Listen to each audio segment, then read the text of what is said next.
London, June 1817.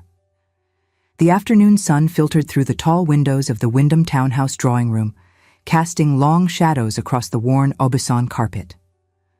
The rug was threadbare in places, a silent testament to the family's reduced circumstances since the late Viscount's death 3 years prior. They remained in the house only by the grace of a distant cousin who had inherited the title, but preferred his country estate. Lady Wyndham sat rigid in her chair, her fingers white against the armrests, while her 3 eldest daughters arranged themselves like porcelain figurines on the settee opposite their visitor. The Earl of Kingsley stood by the fireplace, his tall frame casting an imposing silhouette against the marble mantel. At 36 years of age, he possessed the kind of cold, aristocratic beauty that made young debutantes whisper behind their fans. Silver threaded through the dark hair at his temples, and his gray eyes held the distant quality of winter frost.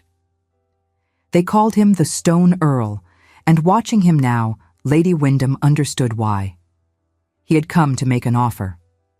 Not of love, not of courtship, but of transaction. And Lady Wyndham, desperate to secure her daughters' futures with their dwindling funds, had agreed to receive him. It was then that the drawing-room door burst open with a violence that made every occupant startle. If stories of love that defy society's cruelest judgments move your heart, subscribe now and join us on this journey. You will not want to miss what happens next. Miss Felicity Wyndham stood in the doorway, and she was an utterly disheveled spectacle. Mud caked the hem of her dress and splattered across her bodice. Her red hair had escaped its pins entirely, tumbling around her shoulders in wild curls that caught the afternoon light like copper fire. Freckles scattered across her nose and cheeks, and her chest heaved with exertion, suggesting she had walked at a furious pace from wherever she had been, unable to afford a hackney coach. "Mama, we have a crisis at the Foundling Hospital," she announced, seemingly oblivious to the frozen tableau before her. 3 of the older children have developed fever. The hospital's supply of medicines is entirely exhausted due to the outbreak. Mrs. Hartley says the physician cannot come until tomorrow, and I need the willow bark tea from the still room and possibly the lavender oil as well. Lady Wyndham's face had gone the particular shade of purple that preceded her most spectacular displays of temper. "Felicity," she hissed through clenched teeth, "we have a guest." For the first time, Felicity seemed to register the presence of the tall, dark stranger by the fireplace. She blinked, taking in his immaculate attire, his cold gray eyes, and his expression of faint distaste as he surveyed her appearance. "So we do," she said, entirely without apology. She turned back to her mother. "The willow bark, Mama. The children are suffering." "The children can wait," Lady Wyndham said, her voice strained to breaking. "Lord Kingsley, please forgive my youngest daughter. She has been assisting at the Foundling Hospital and has clearly forgotten all sense of propriety." The Earl's gray eyes moved over Felicity with clinical detachment, as if she were a curiosity in a museum rather than a woman standing before him. "I see," he said, his voice as cold as his expression. "The charitable daughter." Something in his tone made Felicity's spine stiffen. She had heard that particular inflection before, the subtle condescension of the wealthy toward those who concerned themselves with the unfortunate. It rankled her every time. "Yes," she said, meeting his gaze directly. "And you are the Earl who has come to inspect my sisters like horses at market, I presume." The silence that followed was so complete that Felicity could hear her own heartbeat pounding in her ears. Penelope, the eldest and most beautiful of the Wyndham sisters, let out a small gasp. Beatrice, delicate and prone to vapors, pressed her handkerchief to her lips. Margaret, the practical one, simply closed her eyes in resignation. Lady Wyndham looked as though she might faint. The Earl of Kingsley, however, did something entirely unexpected. His gray eyes sharpened with interest, the first sign of genuine animation Felicity had witnessed since entering the room. "Your mother's letter indicated 3 eligible daughters," he said slowly. "It seems she underestimated the count." "I am not available," Felicity said firmly. "I have no intention of marrying anyone, least of all a man who treats my sisters as interchangeable commodities." "Felicity," Lady Wyndham's voice cracked like a whip, "you will apologize to his lordship immediately." "I will not." Felicity crossed her arms over her mud-stained bodice. "He came here to offer marriage to any daughter who would have him, did he not? Any daughter. As if it matters not at all which one. As if we are merely vessels for his heir rather than women with hearts and minds and preferences of our own." The Earl's expression remained impassive, but something flickered in the depths of those gray eyes. "You are remarkably well informed about the purpose of my visit.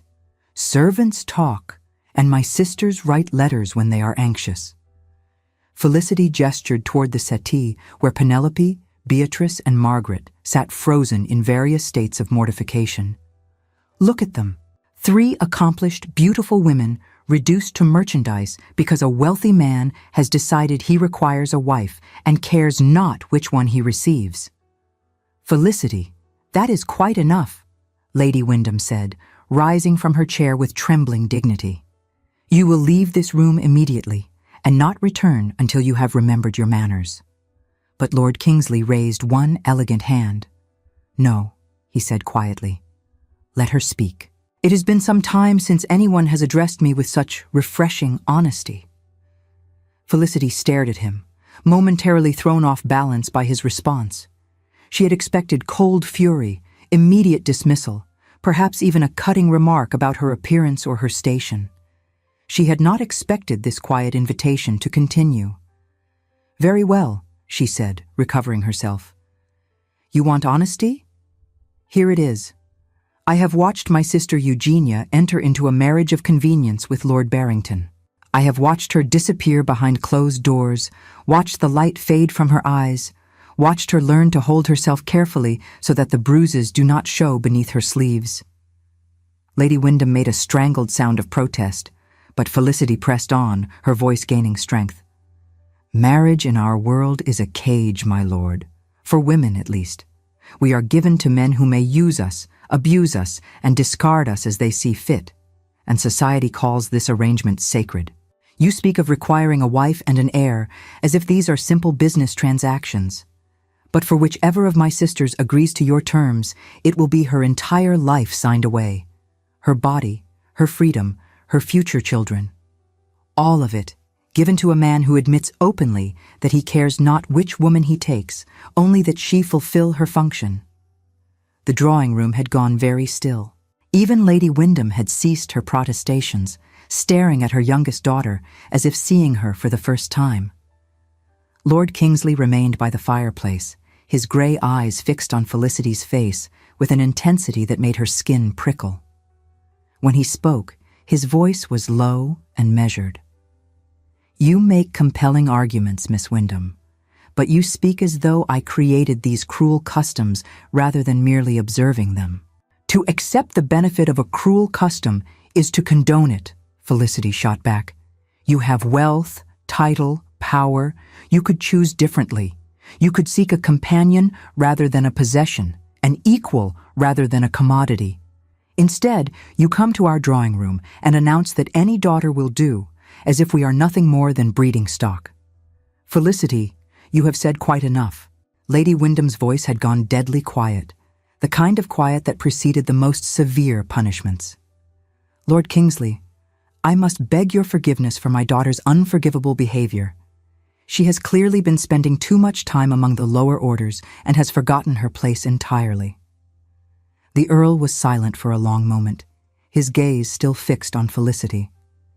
Something passed across his features, too quick to identify, and then the mask of cold indifference settled back into place. "I believe I have taken enough of your time, Lady Wyndham," he said, his voice returning to its previous flatness. "I shall take my leave." "My lord, please," Lady Wyndham said, desperation creeping into her tone. "My daughters, my other daughters, they are accomplished and beautiful, and would make any man a fine wife. Penelope plays the pianoforte beautifully, and Beatrice has the most delicate watercolors, and Margaret manages a household with remarkable efficiency. I am certain they are all admirable young women."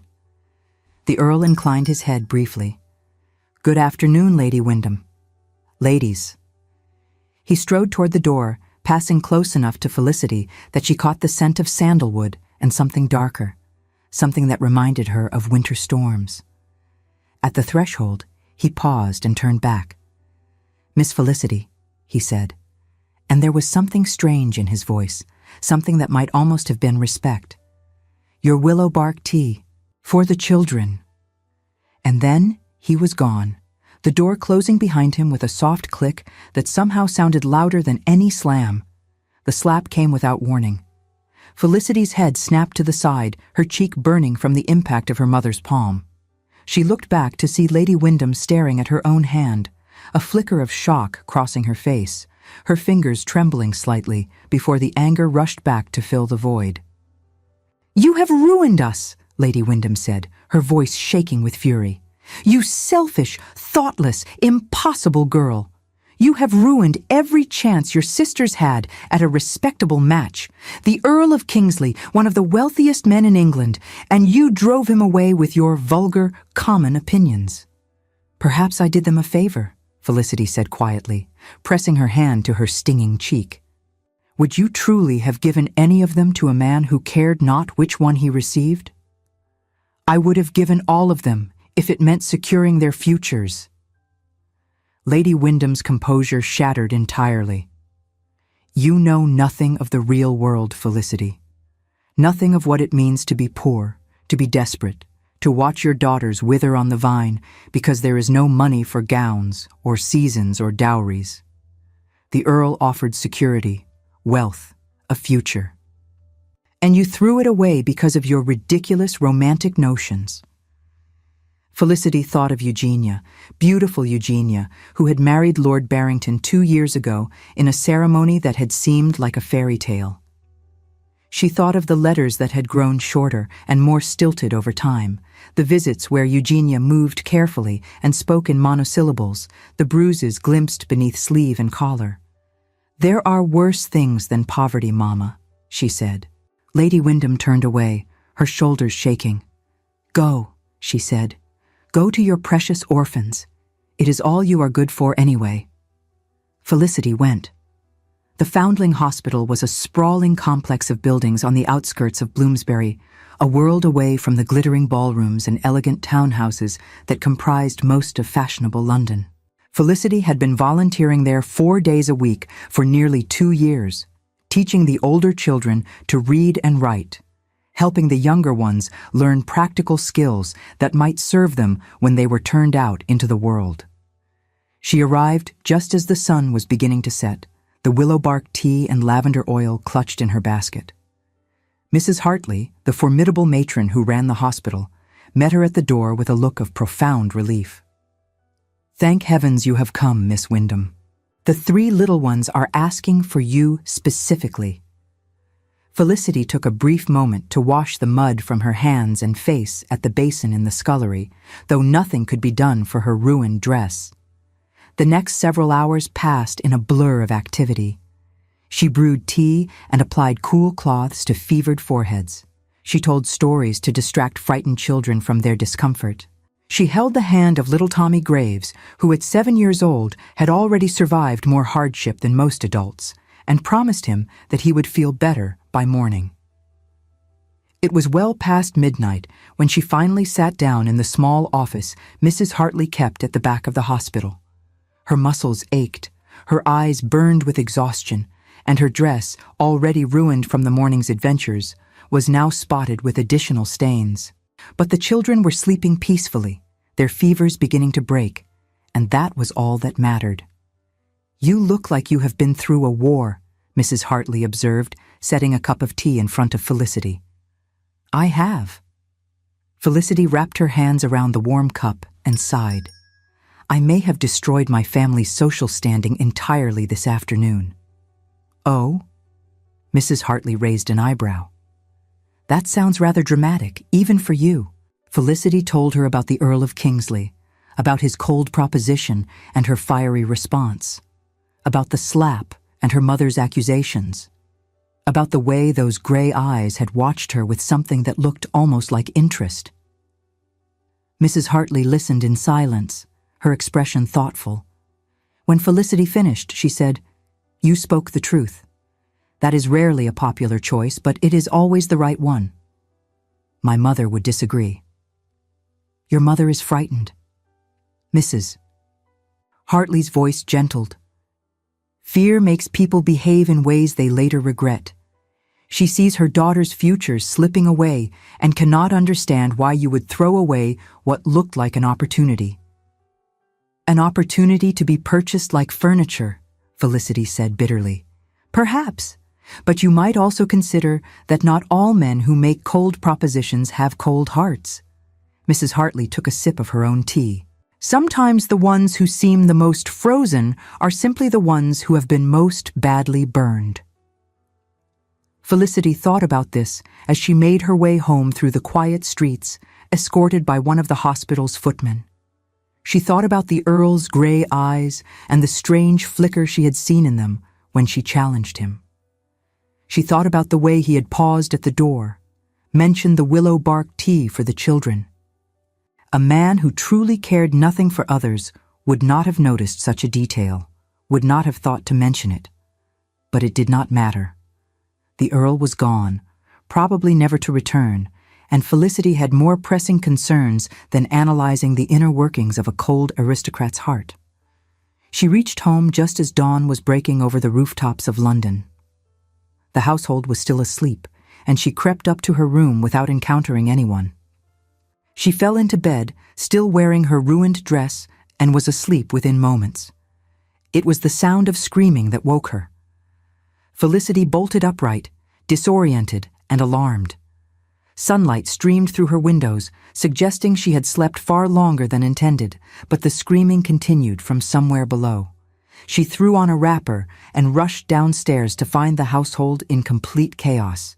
Her mother stood in the entrance hall, a letter clutched in her trembling hands, her face the color of fresh cream.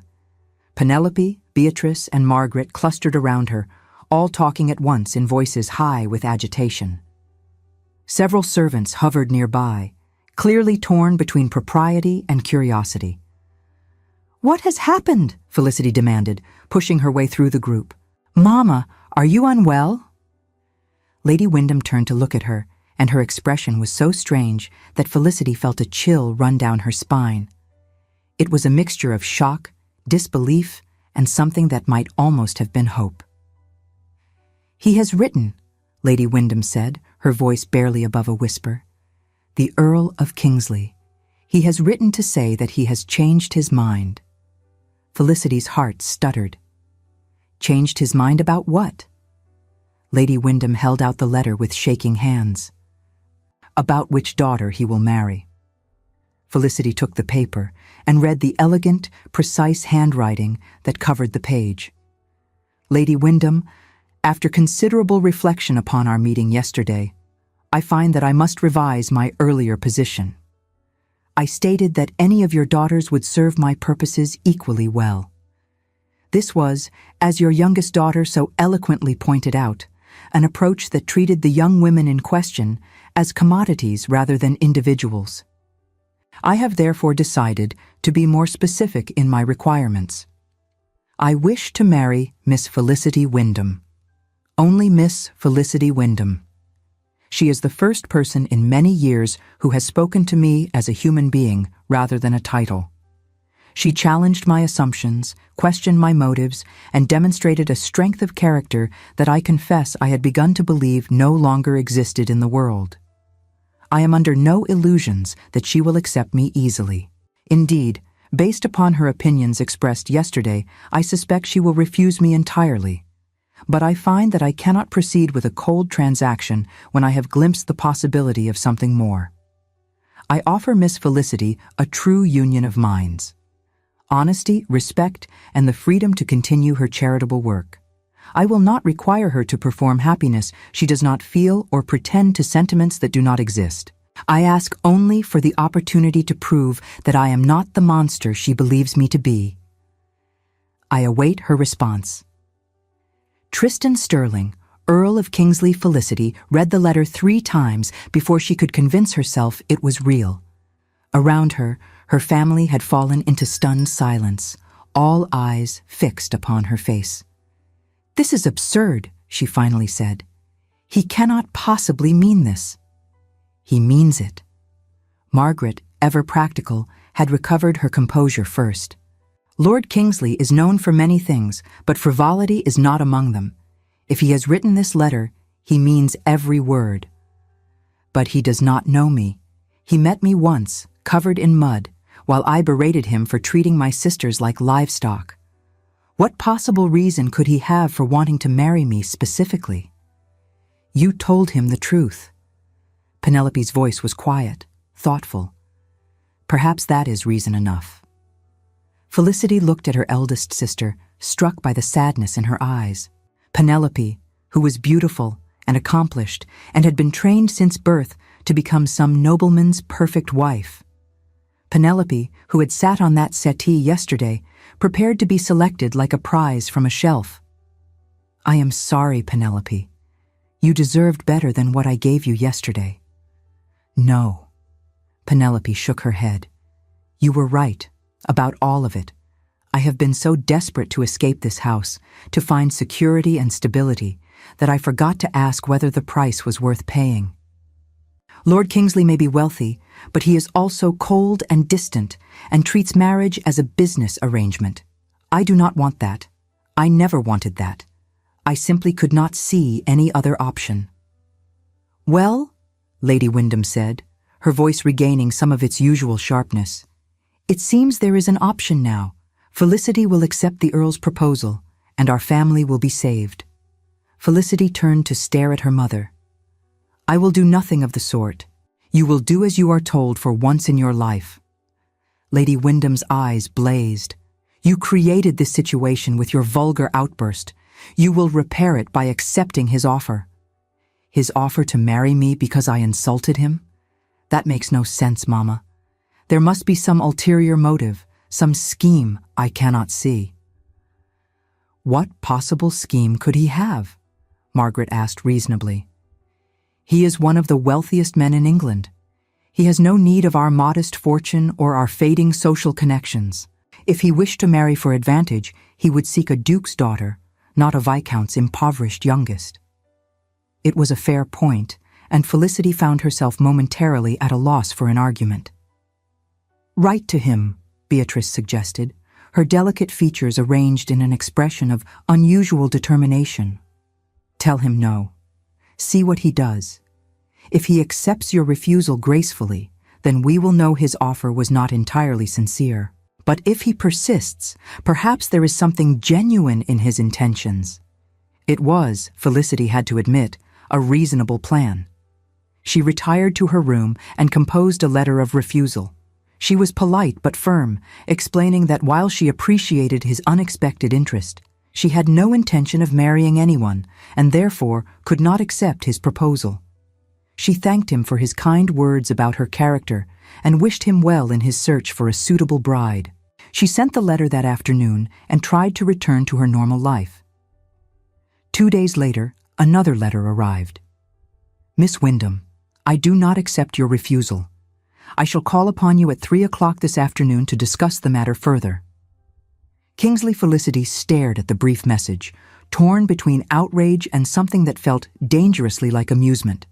The sheer arrogance of the man, to declare that he did not accept her refusal as if she had no say in the matter. And yet, there was something about his persistence that stirred her curiosity, despite herself. He arrived at precisely 3 o'clock, and this time Felicity was ready for him. She had dressed in her best afternoon gown, a simple muslin frock in pale green that brought out the color of her eyes. She had attempted to tame her red curls into something resembling respectability, though several strands had already escaped to frame her face. She received him alone in the drawing room, having convinced her mother and sisters to give her privacy. Whatever happened in this conversation, she did not want witnesses. "You said you do not accept my refusal. she said without preamble as he entered the room. "That is not how refusals work, my lord." The Earl looked different today, less cold somehow, though his expression remained carefully controlled. He wore a dark blue coat that emphasized the breadth of his shoulders, and his gray eyes held a warmth that had been entirely absent during their first meeting. "I have never been particularly good at accepting things that displease me," he said. "It is a character flaw, I am told." "It is presumptuous." "Perhaps." He did not seem troubled by the accusation. "May I sit?" Felicity gestured toward a chair, and he settled into it with the easy grace of a man accustomed to commanding attention. She took a seat opposite him, maintaining what she hoped was a dignified distance. "Before you repeat your refusal," he said, "allow me to explain why I have come." "I am listening. Since our meeting 2 days ago, I have made inquiries about you. I have learned that you volunteer at the Foundling Hospital 4 days each week, teaching children to read and write and acquire useful skills. I have learned that you have frightened away 6 suitors before they could ever trouble your mother with a proposal. I have learned that you are known among certain circles for correcting men who express ignorant opinions on matters of philosophy and politics." Felicity felt heat rise to her cheeks. "You have been spying on me." "I have been conducting research. There is a difference." His gray eyes held hers steadily. "What I have learned is that you are exactly the woman I believed you to be when you stood in this room covered in mud and told me I was treating your sisters as livestock." "And you found this attractive?" "I found it remarkable." He leaned forward slightly, his manner losing some of its formality. "Miss Wyndham, I have spent the past decade of my life surrounded by people who tell me only what they believe I wish to hear. I am the Earl of Kingsley, and my title and wealth create a barrier that few are willing to breach. I have forgotten what it feels like to be spoken to honestly." Felicity considered this. She thought about her own experiences in society, the endless performance of politeness and propriety that was expected of young women. She understood, perhaps better than most, the exhaustion of never being permitted to speak one's true thoughts. "That explains why my honesty appealed to you," she said slowly. "It does not explain why you wish to marry me." "I am offering you a true companionship." His voice was steady, his gaze unwavering. "Not a cage. You spoke of your sister's marriage and the darkness you have witnessed there. I am not Lord Barrington. I have no desire to control or diminish you. I want an equal, someone who will challenge me and speak truth to me and refuse to pretend happiness she does not feel." You speak very prettily," Felicity said, "but words are easy. How am I to trust that your actions will match your promises?" "You cannot." He acknowledged this with a slight inclination of his head. "Not yet. Trust must be earned, and I have done nothing to earn yours. That is why I am not asking you to marry me today." She blinked. "You are not?" "I am asking you to give me time. Allow me to prove who I am beneath the frost, as you so aptly called it. Allow me to show you that my fears and wounds are similar to your own, and that we might understand each other in ways that transcend the usual expectations of marriage." It was not what she had expected. She had expected pressure, demands, perhaps even threats given the way her mother had been behaving. She had not expected this quiet request for patience. "And if I agree to give you time," she said carefully, "what precisely does that entail?" "I will come to the Foundling Hospital tomorrow morning at 10 o'clock. I wish to see where you spend your days, to understand what you care about and who you truly are. After that, we will discuss whether you are willing to continue our acquaintance." Felicity studied his face, searching for signs of deception or ulterior motive. She found only a careful guardedness that she recognized from her own mirror, the mask of someone who had been hurt and learned to protect themselves accordingly. "Why?" she asked. "Why go to such lengths? There are countless women in London who would accept your proposal without question. Why pursue the one who insulted you?" Something shifted in his expression, a crack in the careful facade. Because you were the first person in years to see me as a man rather than a title. And because when you spoke of your sister's suffering, I saw in your eyes a pain that mirrored my own. The words hung in the air between them, weighted with meaning that Felicity could not quite decipher. She thought about her sister Eugenia, about the bruises and the silence. She thought about the Earl's cold proposal and the strange vulnerability she glimpsed beneath his composed exterior. "Very well," she said finally. "Come to the Foundling Hospital tomorrow at 10. I will show you my world, Lord Kingsley, and then we shall see." He arrived at precisely 10 o'clock the following morning, dressed far more simply than she had expected. Gone were the elaborate cravats and polished boots of society. He wore practical clothing better suited to activity, and he had left his carriage around the corner to avoid drawing attention. Mrs. Hartley raised her eyebrows when Felicity introduced him, but said nothing beyond a polite greeting. The children, however, had no such restraint. "Who is the tall man?" demanded little Tommy Graves, who had recovered completely from his fever. "Is he a giant? He looks like a giant."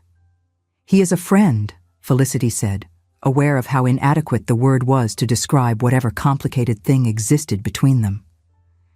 "He has come to learn about our work here." "Can he teach us something?" asked Mary Collins, an 8-year-old with serious dark eyes. "Miss Felicity teaches us reading. What can the giant teach us?" Lord Kingsley looked momentarily nonplussed, and Felicity felt a small flash of satisfaction at seeing him off balance for once. But then something unexpected happened. He crouched down to Mary's level, bringing his gray eyes to meet hers directly. "I know something of mathematics," he said gravely, "and I can tell you stories about ancient Rome, if that would interest you." Mary considered this. "Are there battles in the stories?" "Many battles, and gladiators, and emperors who were sometimes very wise and sometimes very foolish." "I should like to hear about the foolish emperors," Mary decided. "Foolish people are more interesting than wise ones." The Earl's lips twitched in what might have been a smile. "On that point, Miss Collins, we are in complete agreement." What followed was one of the strangest mornings of Felicity's life. She watched as the Earl of Kingsley, the Stone Earl, the man known throughout London for his cold demeanor and distant manner, sat on a small wooden chair surrounded by orphaned children and told them stories of Julius Caesar and Marcus Aurelius. He did not speak down to them. He did not simplify or condescend. He spoke to them as if they were intelligent beings capable of understanding complex ideas, and they responded with an engagement that surprised even Felicity. "Why did the emperor do that?" asked a boy called Samuel, frowning at a particularly confusing historical decision. "It seems very stupid." "It does it not?" The Earl nodded seriously. "Sometimes people in power make choices that seem obvious mistakes to those who come after. Often it is because they are afraid or proud or cannot see clearly because of their own pain." Felicity felt the words land somewhere deep in her chest. She thought about her mother's cruelty, born of fear for her daughter's futures.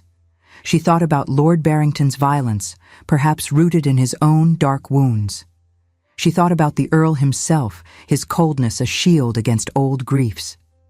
Later, when the children had been sent to their lessons and Mrs. Hartley had tactfully withdrawn, Felicity and Lord Kingsley walked through the hospital's small garden. The roses were in bloom, their fragrance mixing with the city's less pleasant smells to create something unexpectedly lovely. She had watched him throughout the morning with a growing sense of bewilderment. This was not the cold, distant Earl who had stood in her mother's drawing room and announced that any daughter would do. This was a man who listened to children's stories with genuine interest, who asked questions that showed he was truly paying attention, who treated the smallest orphan with the same respect he would show a duke. "You are staring at me," he observed without turning his head. "I am trying to reconcile the man I saw this morning with the man who made that terrible proposal to my family.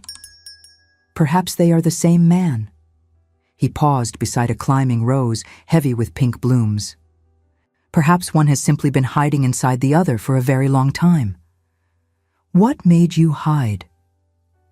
He was silent for so long that Felicity thought he would not answer. When he finally spoke, his voice had lost its careful control, revealing something raw and painful beneath. "You surprised me today," Felicity admitted. "I did not expect you to engage with the children so genuinely." "I surprised myself." He was quiet for a moment, his gray eyes fixed on a climbing rose that had nearly overtaken the garden wall. "There was a time many years ago when I was not so cold as I have become, when I believed in connection and warmth and the possibility of happiness." "What changed?" He did not answer immediately. When he did speak, his voice was carefully controlled, but she could hear the pain beneath the words. "I had a younger brother, Thomas. He was the bright one, the warm one, the one everyone loved. I adored him beyond reason. When I was 23, he fell ill with a fever that swept through our country estate. He was 14 years old. I sat with him for 3 days and nights, holding his hand, promising him that he would recover. He died on the 4th morning, while I was sleeping in the chair beside his bed." Felicity's throat tightened. She had not expected this, had not been prepared for the raw vulnerability in his confession. "I am sorry," she said softly. "That is a terrible loss." "It was only the beginning." His jaw tightened. "My mother never recovered from Thomas's death. She had always been fragile, prone to dark moods and fits of jealousy, but after we buried him, she lost herself entirely.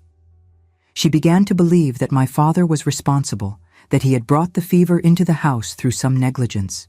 She accused him of killing her son. But that was not true.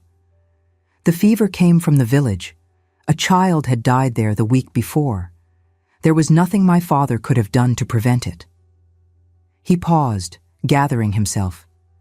But my mother would not accept this. She became consumed by her grief and her rage. She and my father, who had once loved each other deeply, began to tear each other apart. Every day brought new accusations, new cruelties, new attempts to wound. He stopped walking, his hands clasped behind his back, his face turned away from her. "One morning, when I was 26, my father found my mother in the library. She had taken her own life. The note she left blamed him entirely. He survived her by 8 months before drinking himself to death." The silence that followed was heavy with sorrow. Felicity did not know what to say, what words could possibly address such tragedy. She reached out impulsively and laid her hand on his arm. He looked down at her touch as if it were something foreign, something he had not experienced in a very long time. When he raised his eyes to hers, they were bright with unshed tears. "I swore after that night that I would never love anyone again, that I would never allow passion or attachment to grow in my heart, because I had seen what it could destroy. I built walls around myself, became the cold, distant earl that society expected. And for 10 years, I believed I had succeeded." "But you have not," Felicity said quietly. "Have you?" "I thought I had." His voice was barely above a whisper. "Until a young woman walked into a drawing room covered in mud and told me I was a fool and a monster. Until she looked at me with those fierce green eyes and reminded me that I was a human being, not just a title. Until she made me feel something other than emptiness for the first time in a decade." Felicity's heart was pounding. She should pull away, should retreat to the safety of distance and propriety. She had sworn never to marry, never to place herself in another's power. And yet, standing here in this modest garden with the scent of roses around them, she found herself unable to move. "I cannot promise you that I will not be difficult," she said finally. "I cannot promise that I will be gentle or biddable or any of the things a wife is supposed to be." "I do not want gentle or biddable." His gray eyes held hers with an intensity that made her breath catch. "I want someone who will challenge me, who will speak truth to me even when it is uncomfortable. I want a partner who will help me remember what it feels like to be alive." "And if I hurt you?" If this thing between us becomes the same destruction that claimed your parents, then at least I will have felt something. He reached up, slowly, giving her time to pull away, and touched her cheek with gentle fingers. I would rather risk pain with you than continue in this frozen existence alone. It was not a proposal, not yet, but it was a beginning. The weeks that followed were unlike anything Felicity had ever experienced.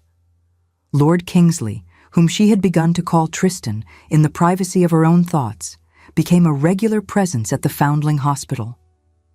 He learned the names of every child, remembered their preferences and their fears. He sat with little Tommy Graves when the boy had nightmares, telling him stories until he fell back asleep. When a fever swept through the hospital again, and one of the youngest children, a girl called Rose, fell critically ill, Tristan was there through the long nights. He held the child in his arms as her small body fought for life, and when she slipped away just before dawn, Felicity watched tears fall silently down his cheeks. He helped carry the tiny coffin to the burial ground. And afterward, he held Felicity while she wept for the life lost too soon. "Why do you come here?" she asked him one afternoon, as they sat in the garden where they had first truly spoken. "You do not have to. You have done enough to prove your sincerity." "I do not come here to prove anything." His gray eyes were soft as he looked at her. "I come because these children have taught me something I had forgotten. That vulnerability is not weakness.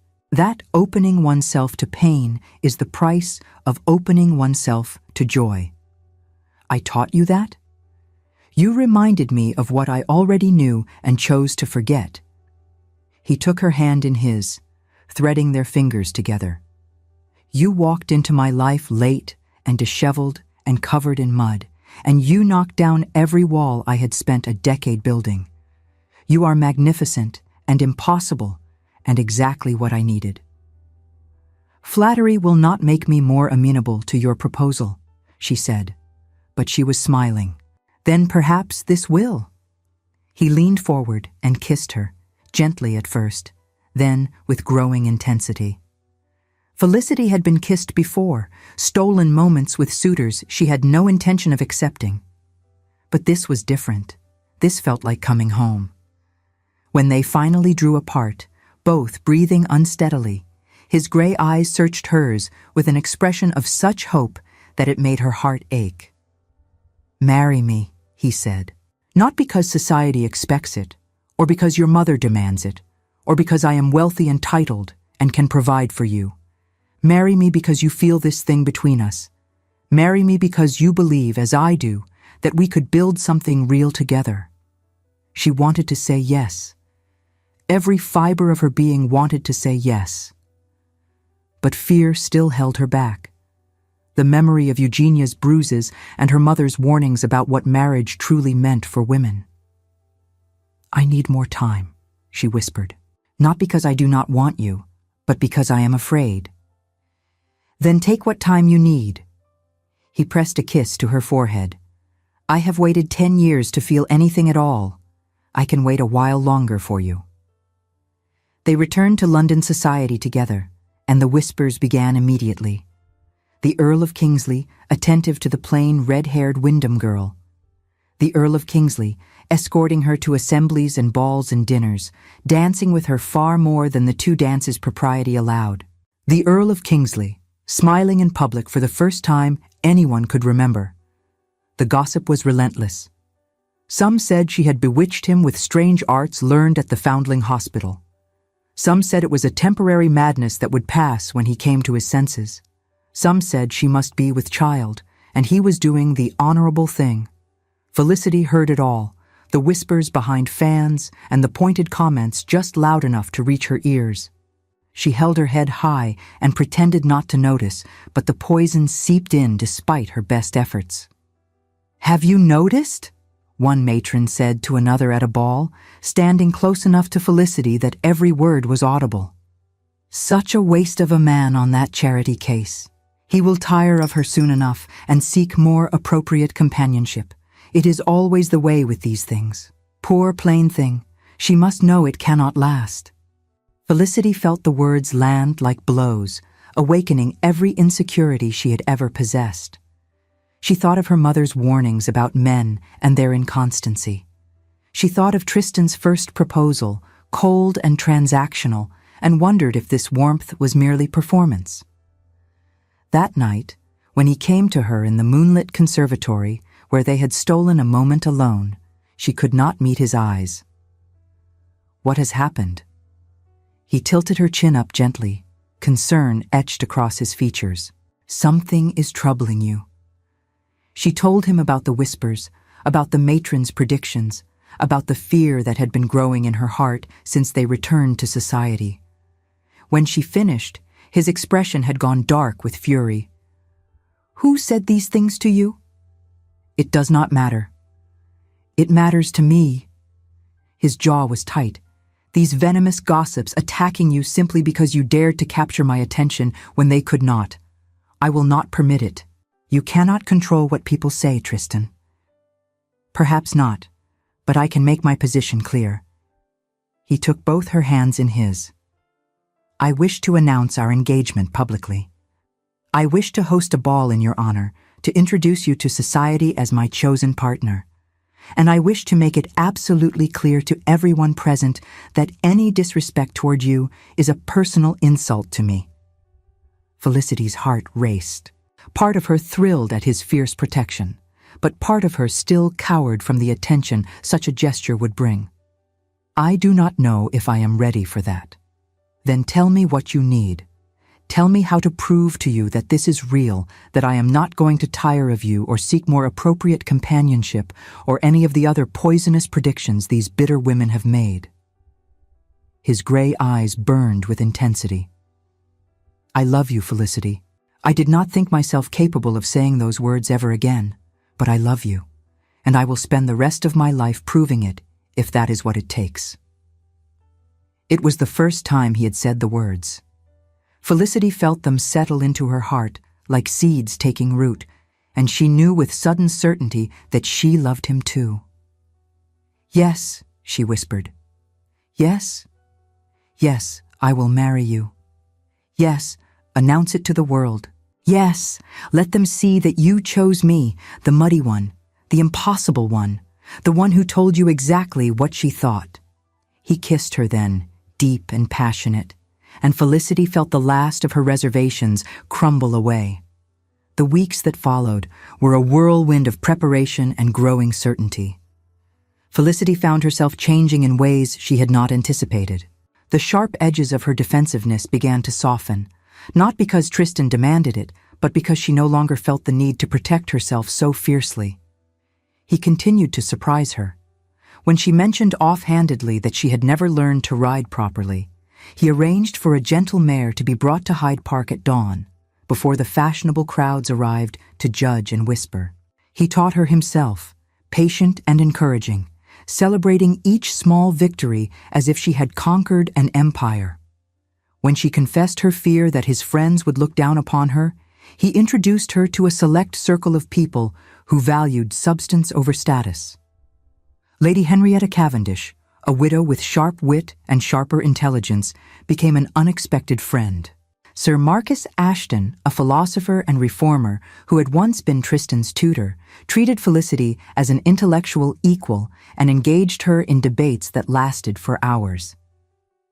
"You have surrounded yourself with unusual people," she observed one evening after a particularly stimulating dinner party. "I have surrounded myself with interesting people." Tristan smiled at her across the open carriage as they drove through Hyde Park, a setting public enough to silence any question of impropriety. "Society may worship beauty and bloodlines, but I have always found courage and conviction far more attractive." "Is that why you chose me?" "I chose you because you walked into a room covered in mud and told me I was a fool." His gray eyes softened. "And because even then, even when you despised everything you thought I represented, you cared more about sick children than about impressing an earl. That told me everything I needed to know about your character." The ball was a spectacle that London society would discuss for years afterward. The Earl of Kingsley had transformed his townhouse into a wonderland of light and flowers, and the invitations had been the most sought after of the season. Everyone who was anyone attended, eager to see this unprecedented event for themselves. Felicity wore a gown of deep emerald silk that made her eyes shine like jewels. Her red hair was swept up in an elegant arrangement, and around her throat hung a simple strand of pearls that had belonged to Tristan's mother. "You look beautiful," he murmured, as he led her down the grand staircase to where their guests waited. The most beautiful woman in any room. Flatterer. Truth-teller. He squeezed her hand. "Are you ready?" "No, but let us do it anyway." The toast he made silenced every whisper in the room. "Ladies and gentlemen," Tristan said, his voice carrying to every corner of the ballroom, "I wish to introduce to you Miss Felicity Wyndham, my chosen partner in all things. Some of you may have wondered at my interest in this remarkable woman. Some of you may have speculated about her worthiness to stand at my side." He paused, letting the tension build, and Felicity felt the eyes of hundreds of guests upon her. "Let me make my position absolutely clear. Miss Wyndham challenged me from the moment we met. She spoke truth to me when everyone else offered only flattery. She reminded me that I was a human being, not merely a title. She is the most courageous, principled, and admirable woman I have ever known, and I count myself extraordinarily fortunate that she has agreed to become my wife." The murmurs that swept through the room were a mixture of shock, approval, and in some corners, bitter jealousy. "Anyone who disrespects her," Tristan continued, his gray eyes sweeping the crowd with the cold authority of his title, "disrespects me personally. I trust I have made myself understood." The silence that followed was answer enough. The rest of the evening passed in a blur of congratulations and dancing. Felicity met more lords and ladies than she could possibly remember, and through it all, Tristan remained at her side, a constant and reassuring presence. But the victory was not without its challengers. Lady Victoria Halstead, a young beauty who had been considered the front-runner for the Earl's hand before Felicity's unexpected appearance, approached them as the evening was winding down. She was tall and elegant, with golden hair and blue eyes that sparkled with malicious intent. "Lord Kingsley," she said, her voice dripping with false sweetness. "What a charming party, and what a surprising choice of guest of honor. I must confess, we had all expected you to select a wife of rather more distinguished background." The room seemed to hold its breath. Felicity felt her cheeks flush with anger, but before she could respond, Tristan spoke. "Lady Victoria." His tone was polite, but carried an edge of steel. "I appreciate your attendance this evening, though I confess I am uncertain why you have chosen to comment upon my personal decisions." "I merely express the sentiments of many present," Lady Victoria said, her smile sharpening. "Your Miss Wyndham may have captured your attention temporarily, but surely you cannot intend to actually marry a woman of such unremarkable appearance and dubious social standing." "Ah." Tristan's gray eyes had gone very cold. "I see. You believe that beauty and social standing are the only qualities that matter in a wife. They are certainly the qualities that have mattered to every gentleman of your rank throughout history. Then perhaps it is time for history to change." Tristan's voice remained even, but his words carried to every corner of the suddenly silent room. "Gentlemen of refinement, Lady Victoria, value substance over superficial beauty. They appreciate attractiveness that includes depth of character, strength of principle, and the courage to speak truth even when it is uncomfortable. Beauty without such depth is, I confess, rather tedious." Lady Victoria's perfect complexion had gone very red. "Moreover," Tristan continued, "I find myself quite unable to comprehend why a woman would believe that her only value lies in her youth and her appearance. Such qualities fade, Lady Victoria. Character deepens. I pity any woman who has been raised to believe otherwise." The silence stretched for a long moment, and then, remarkably, someone began to applaud. Others joined in, and Lady Victoria, her face a mask of humiliated fury, retreated into the crowd. Later that night, when the guests had gone and they stood together in the moonlit garden, Felicity turned to Tristan with wonder in her eyes. "You did not have to do that." "Yes, I did." He pulled her close, his arms wrapping around her with fierce protectiveness.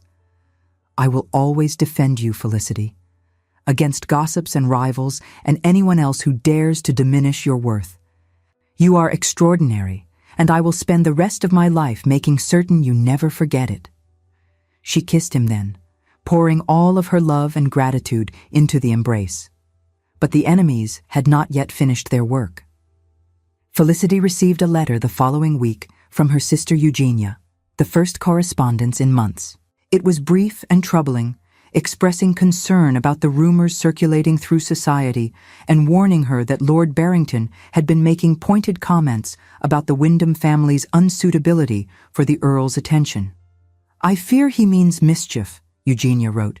"Robert has connections among the gossip mongers, and he has never forgiven you for refusing to flatter him at our wedding breakfast.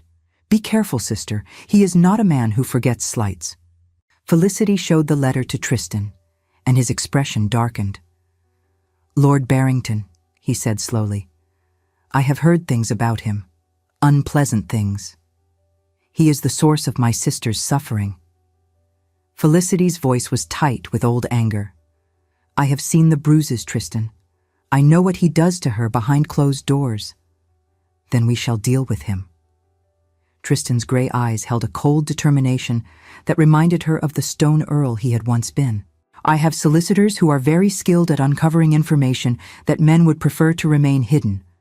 If Lord Barrington thinks he can harm you through gossip, he will learn that such attacks come with consequences." The investigation uncovered more than they had expected. Lord Barrington's financial affairs were in shambles, his estates mortgaged to the hilt to cover gambling debts and poor investments. He had been hoping to leverage his wife's family reputation to secure new lines of credit, and Felicity's refusal to participate in his schemes had earned her his enmity. The rumors he was spreading about her were meant to destroy her engagement, forcing the Wyndham family back into vulnerability where he could manipulate them. More damning were the documents that proved his abuse of Eugenia. Letters from servants who had witnessed the violence. Medical records from physicians who had treated her injuries. Enough evidence to force a private separation agreement, something almost unheard of but not impossible for a woman with powerful allies. "Your sister can be free of him," Tristan told Felicity as they reviewed the documents together. "If she wishes it. I have the power and the resources to make it happen." "She wishes it." Felicity's voice shook with emotion. "She has wished it for 2 years, but she saw no way out." "Then we shall provide one." The weeks that followed were tense and difficult. Barrington, sensing that his position was weakening, increased his attacks. He spread rumors that Felicity had trapped the Earl through witchcraft or blackmail.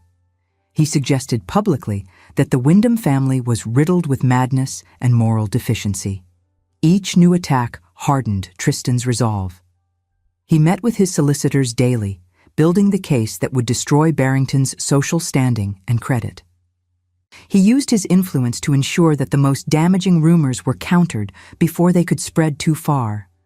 And every evening, he came to Felicity and held her while she worried about her sister's safety. "What if he hurts her more severely before we can act?" Felicity asked one night, pacing the length of his library while he watched from his chair by the fire. "I have arranged for her to stay with your aunt in Bath for the next fortnight. Barrington believes she has gone for her health. By the time she returns, we will have everything in place." "You thought of everything." "I thought of you." He rose and caught her hands, stilling her restless movement. "I thought of the pain in your eyes every time you speak of your sister. I thought of the young woman who stood in a drawing room and challenged me because she could not bear to see her sisters treated as commodities. That woman deserves to see justice done for the sister she loves." Felicity looked up at him. This man who had once seemed so cold and was now the warmest presence in her life. "I do not deserve you." On the contrary, he lifted her hands to his lips. I suspect we deserve each other perfectly. Two impossible people who found each other against all odds. The confrontation with Lord Barrington happened at a dinner party 2 weeks before the wedding. Tristan had arranged for them to be seated near each other, and when the opportunity arose, he struck. "Lord Barrington," he said, his voice carrying just far enough to be heard by several influential guests. "I understand you have been circulating certain rumors about my fiancée and her family." Barrington's face went pale, then red with anger. "I am sure I do not know what you mean." "Allow me to refresh your memory." Tristan produced a folded paper from his pocket. "I have here a list of establishments where you have been overheard making disparaging comments about the Wyndham family. Shall I read them aloud, or would you prefer a more private discussion?" "This is outrageous," Barrington sputtered. "I shall not sit here and be accused of." "Additionally," Tristan continued, as if Barrington had not spoken, "I have received some very interesting documents regarding your treatment of Lady Barrington. Documents that I am prepared to share with the appropriate authorities unless certain conditions are met." The blood drained from Barrington's face entirely. "You cannot," he whispered. "The scandal would destroy." "The scandal would destroy you, Lord Barrington, not your wife, who is the victim of your cruelty, but you." Tristan's gray eyes were cold as winter ice. "I suggest we retire to the library to discuss terms." When they emerged an hour later, it was with an agreement that would change Eugenia's life forever. Lord Barrington would consent to a private separation. He would guarantee a generous annual allowance to support Eugenia in a separate household. He would make no further contact with any member of the Wyndham family, and in exchange, the documents detailing his abuse would remain private. "He leaves for the continent next week," Tristan told Felicity later that night. "I have strongly encouraged him not to return." Felicity threw her arms around him, tears streaming down her face. "You saved her. You saved my sister. You saved her." He held her close, his voice rough with emotion. "You spoke the truth about what she was suffering. You refused to look away. I merely provided the means to act." "I love you," she whispered against his chest. "I love you more than I knew was possible." "Then marry me." He pulled back to look into her eyes. "Tomorrow, next week, whenever you wish. Marry me and let me spend the rest of my life being worthy of you."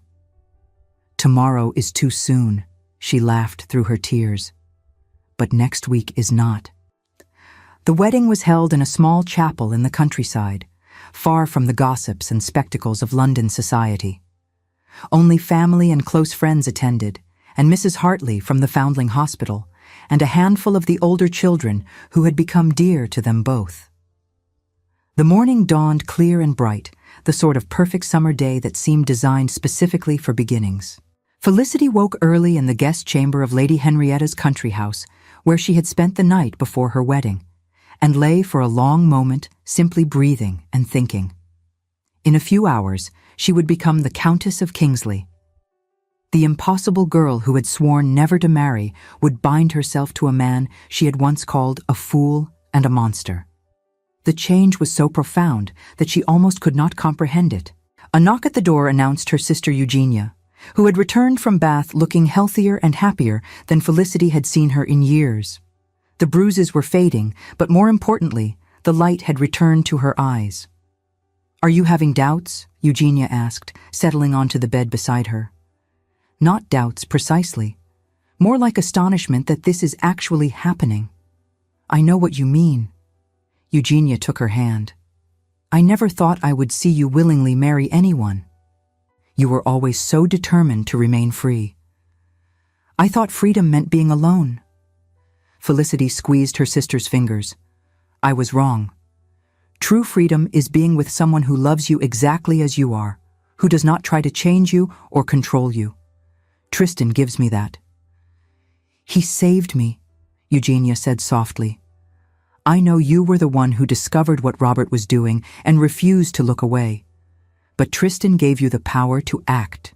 He used his influence to free me from a marriage I thought would kill me. He is a good man, Felicity smiled. Underneath all that frost and formality, he is one of the best men I have ever known. Then marry him. Eugenia kissed her cheek. And be happy. God knows one of us deserves to be. Felicity wore a simple white gown trimmed with lace, and her red hair was threaded with flowers from the chapel garden. She carried a bouquet of lavender and roses, and as she walked toward Tristan, she felt none of the fear that had haunted her for so long. He stood at the altar, tall and dark, and no longer cold at all. His gray eyes were bright with emotion as he watched her approach, and when she reached him, he took her hands in his with a tenderness that made her heart overflow. "You came late," he murmured, "as always." "But I came," she whispered back, "as always." The vows they exchanged were simple but profound. They promised to be honest with each other, to speak truth even when it was uncomfortable. They promised to face challenges together, to support each other through darkness and light. They promised to love not with the destructive passion that had claimed Tristan's parents, but with the steady, growing devotion that came from truly knowing another person.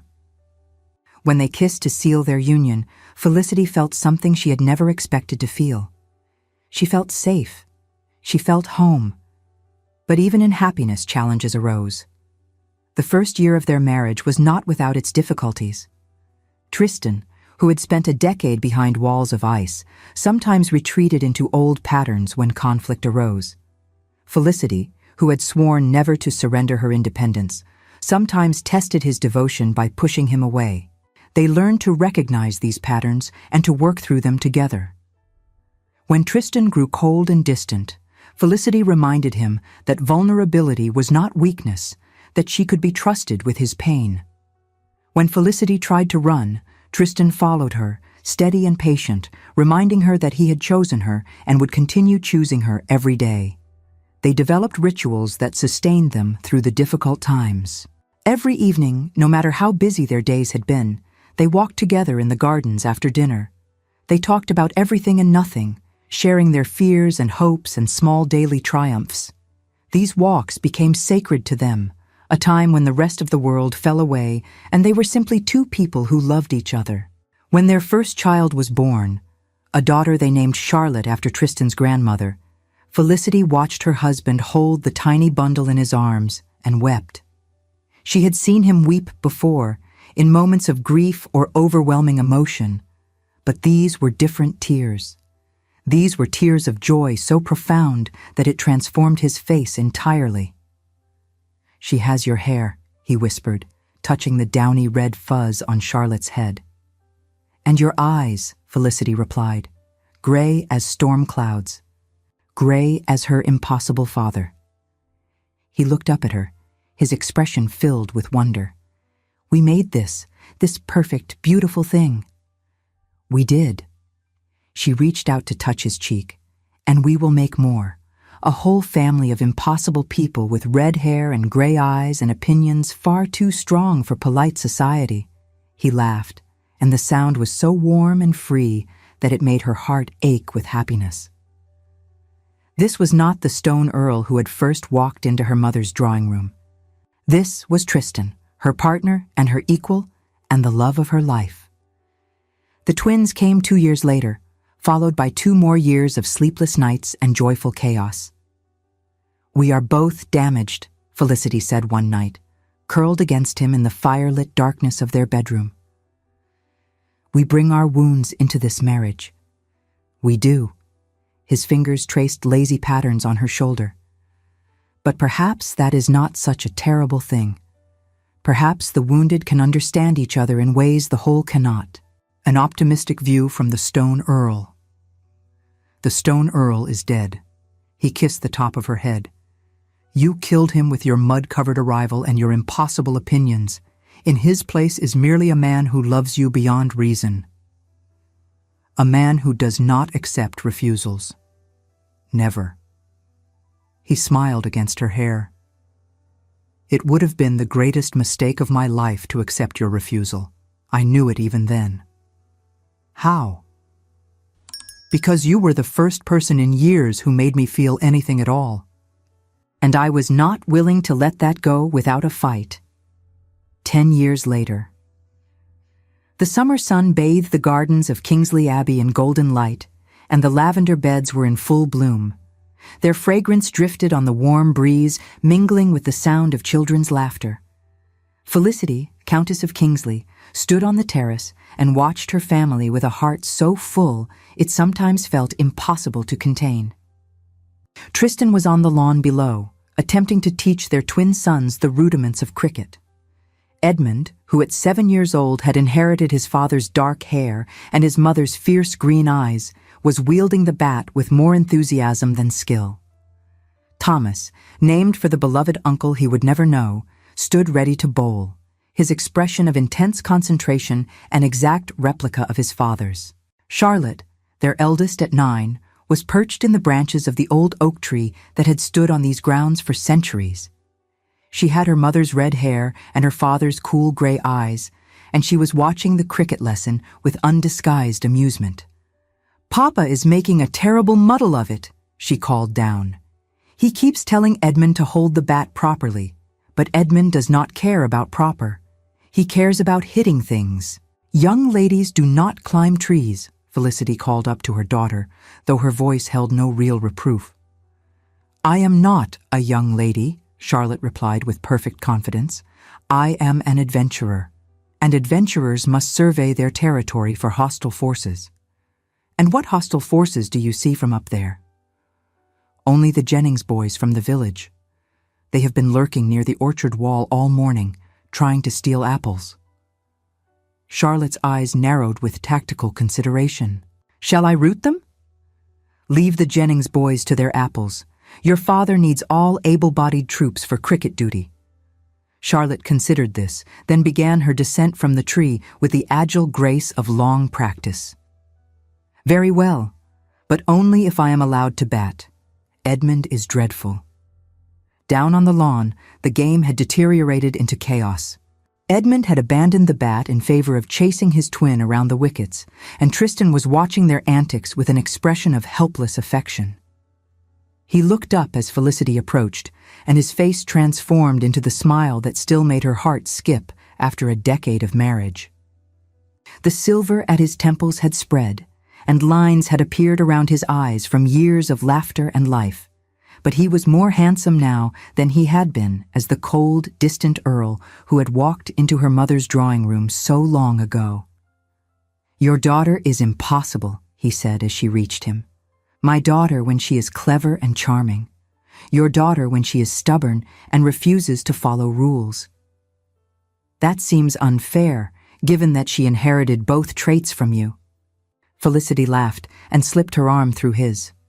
On the lawn, Edmund had caught Thomas and was sitting on him while Charlotte attempted to negotiate a peace treaty that would allow her to bat. "I never imagined this," Felicity said softly. "When you first came to our drawing room with your cold proposal, I never could have imagined that it would lead to this." "I could." Tristan pressed a kiss to her temple. "Not the specifics, perhaps, but I knew, even then, that you were extraordinary. That any life with you in it would be infinitely better than life without." Flatterer. Truth-teller. He turned her to face him, his gray eyes warm with love and mischief. "You burst into my life covered in mud, insulted me to my face, refused my proposal, tried to run away to Devon, and generally made everything as difficult as possible. And yet here we are." "Here we are," she agreed, "with 3 children who seem determined to terrorize the countryside, and a marriage that defies every expectation I ever had. Are you happy?" She considered the question seriously, as she always did. She thought about the years behind them, the challenges they had faced and overcome together. She thought about Eugenia, now happily remarried to a kind country gentleman who adored her. She thought about her mother, who had finally admitted, grudgingly, that Felicity had made the right choice. She thought about the foundling hospital, where she still volunteered when she could, now accompanied by her husband and often by their children. She thought about the man beside her, who had once been frozen by grief and fear, who had let her knock down his walls and teach him to feel again. "Yes," she said, "more happy than I ever believed possible." "Good." He kissed her, soft and sweet. "Because I intend to make you happy for at least another 50 years, and I needed to know I was on the right track." "Mama! Papa!" Charlotte's voice carried across the lawn. "Edmund has hit Thomas with the cricket bat, and Thomas is threatening revenge." Tristan sighed. "Duty calls." "So it does." Felicity squeezed his hand. "Come, my lord. Your children require intervention before they do each other permanent damage." They walked down to the lawn together, hand in hand as they had been for 10 years and as they would be for many more. The sun was beginning to set, painting the sky in shades of gold and rose. On the terrace, the butler appeared, sounding the gong to announce that dinner was served. Edmund was not seriously injured, merely indignant. Thomas's revenge had been talked down to a mere threat. Charlotte had claimed the bat and was demonstrating proper form to both her brothers, who were ignoring her completely. It was chaotic and noisy and absolutely nothing like the quiet, controlled life Felicity had once imagined for herself. It was everything she had never known she wanted. As she looked around at her family, at the man she had chosen against all odds and the children they had created together, she thought about that young woman 10 years ago. The one who had sworn never to marry, never to trust, never to risk her heart. That woman would not recognize the life she had built. That woman would not believe it was possible. But that woman had been wrong about many things. Wrong about marriage, wrong about trust, wrong about the possibility of finding a partner who was truly her equal. Not impossible, merely waiting. Waiting for an arrogant earl who proposed in cold terms but loved in warm ones. Waiting for a man specific enough to choose only the woman who had insulted him to his face. Waiting for Tristan. The summer sun was setting now, casting long shadows across the lawn where her children played. The butler was waiting patiently by the door. Charlotte was explaining loudly that girls should absolutely be allowed to play cricket. Edmund and Thomas had formed a temporary alliance against their sister's superiority. It was messy and loud and utterly imperfect. It was everything. Felicity looked at Tristan, who was watching her with the expression of quiet wonder that still appeared on his face sometimes, as if he could not quite believe his good fortune. She smiled at him, and he smiled back, and she thought about how love was not always lightning and thunder. Sometimes it was built brick by brick, day by day, choice by choice. Sometimes it grew in the spaces between arguments and misunderstandings, watered by honesty and trust and the willingness to be vulnerable. Sometimes it looked like a cold earl learning to play with orphan children, or a stubborn woman learning to believe she was worthy of partnership. Their love had been built that way, not in a moment of passion, but in months and years of shared work, shared grief, shared unexpected grace. It was the kind of love that thawed the coldest hearts, the kind that lasted. Walking toward the house with her family around her, and her husband's hand warm in hers, Felicity smiled. Because this was what it meant to live and love and finally, impossibly, find happiness. Complete chaos. Absolutely perfect. Exactly right. Thank you so much for staying with us until the end. If this story touched your heart, please like, subscribe, and share with someone who needs to hear it. Your support helps us continue creating stories of love, resilience, and hope.